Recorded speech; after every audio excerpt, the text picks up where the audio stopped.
semuanya, selamat datang di PAG Podcast Anak Gizi.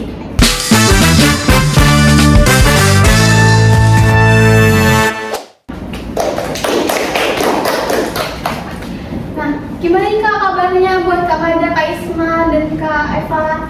Alhamdulillah baik. Baik ya Kak. Nah, boleh perkenalan dulu nih dari tingkat berapa, rank berapa? Oke, baik. Sebelumnya perkenalkan, nama saya Wahidullah Mada, biasa dipanggil Mada, dari tingkat 3 reguler 3. Halo semuanya.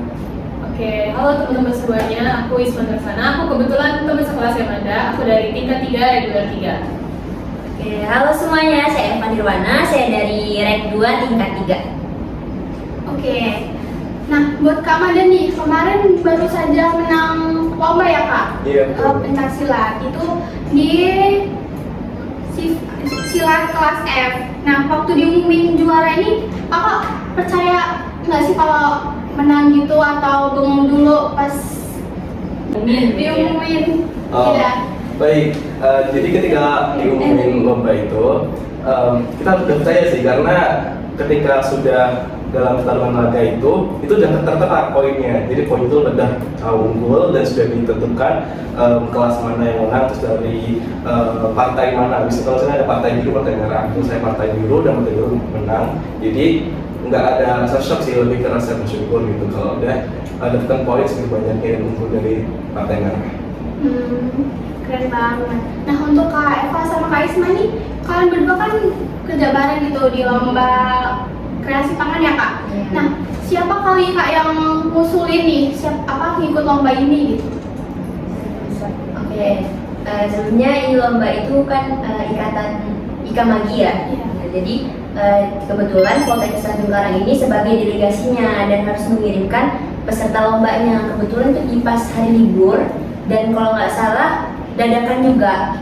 Ceritanya dadakan, jadi anggaplah kita itu lomba di tanggal 13, tapi undangan tuh datang di tanggal 11 gitu kan. Jadi kayak pertamanya dari humas dulu nih dapat berita tentang ada undangan gini, terus tuh nyampe ke saya. Akhirnya saya bilang gimana kalau misalnya dari presidium dan humas gitu. Jadinya dari humas perwakilannya Isma dan dari presidium saya gitu. Dan saya mengajak Isma gitu. Ya, walaupun dadakan gitu ya Kak? Betul. Nah, buat Kak Mada nih, kan tadi tanding di kelas F pasti berat banget kan Kak? Kayak ada aja ini latihan atau apa. Nah, itu tuh ada tantangan tersendiri nggak sih Kak buat Kakak? Ada. Kesulitannya gitu. Oke, kalau tantangan itu ada karena di kelas F itu ada kategori berat badannya. Jadi kategori F itu tuh berat 70 sampai 75. Jadi kalau pendaftaran sudah memilih kelas F, jadi otomatis kita harus jaga berat badannya antara 70 sampai 75. Untuk latihannya kita juga harus bisa ya menyesuaikan waktu latihan dan waktu kita belajar di kampus. Jadi ketika saya belajar di kampus itu dari pagi sampai sore, mungkin malamnya langsung latihan gitu. Jadi untuk tantangan itu lebih beratnya itu ke menjaga pola makannya, menjaga berat badannya supaya tidak keluar dari kategori dan tidak tereliminasi. Nah, buat Kak Eva dan Kak Isma nih, kalian bikin kreasi pangan untuk anak-anakannya Kak? Iya. Nah, itu menunya apa dan kenapa milih itu Kak? Kayak terinspirasi dari apa gitu? Menunya itu crackers, singkatannya bawor fish. Jadi itu bayam, wortel dan pisang. Yummy. Jadi kenapa kita pilih itu emang Sebelumnya kita nggak pilih crackers, karena kita dulu awalnya pilih panna-cotta ya. Tapi karena ternyata di juknisnya ya, juknis itu ternyata tertera makanan kering. ya, Terus dari situ kita cari lagi kira-kira apa ya yang bisa kita buat dan awet gitu kan. Betul. Ternyata terpikir itu crackers gitu. crackers. Dari dalamnya itu ada selai. Jadi kita buat 2, selainya dari sayur dan selainya dari buah-buahan gitu. Karena tujuannya biar balita itu suka gitu makan sayur dan buah-buahan gitu, secara nggak langsung. Keren banget idenya guys. Nah, selanjutnya nih buat Kak Mada, itu tuh latihan fisik gitu ya Kak? Berarti itu menyita waktu Kakak gitu. Gimana cara biar fokus membagi waktunya antara kuliah sama latihan gitu? Oke, baik.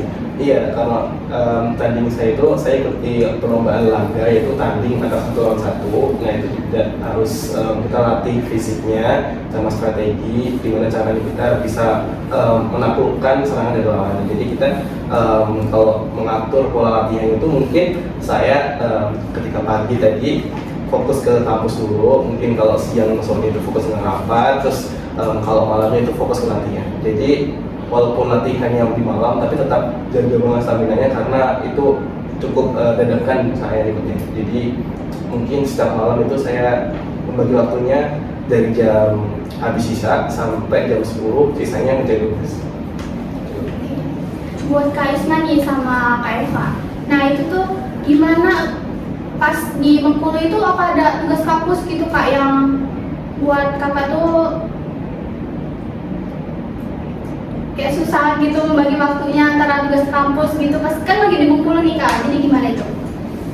Untungnya alhamdulillahnya lomba ini kan pas banget di hari libur gitu kan, pas kita libur semester.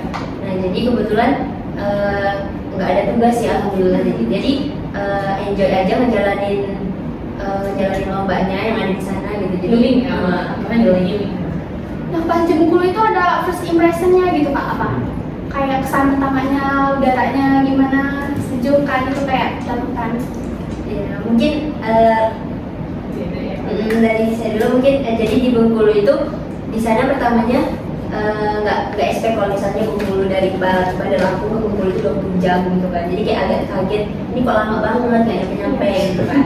Terus jadi kagetnya di situ, tapi first impressionnya itu kayak lebih speechlessnya lagi di sana itu kayak orang-orangnya pada fasih ngomong bahasa daerahnya gitu. Sedangkan kalau di Lampung kan mungkin ada bagian yang jarang kan, kita kan Indonesia gitu kan bahasanya. Jadi kalau itu sebenarnya di sana nggak lomba aja, ternyata ada juga yang namanya muswil, ada musyawarah wilayahnya di sana. Jadi saya juga di sana mewakili HMJ Gizi dari Poltekkes Tanjung Karang menjadi bagian delegasi untuk musyawarah wilayah di sana. Gitu. Dan nggak kaget karena teman-temannya ternyata banyak dan ternyata di sana banyak juga yang anak-anak gizinya karena perkumpulan anak gizi ya, jadi kita bisa bertukar pikiran di sana gitu, enjoy sih Karena banyak dari kampus lain gitu ya Kak? betul.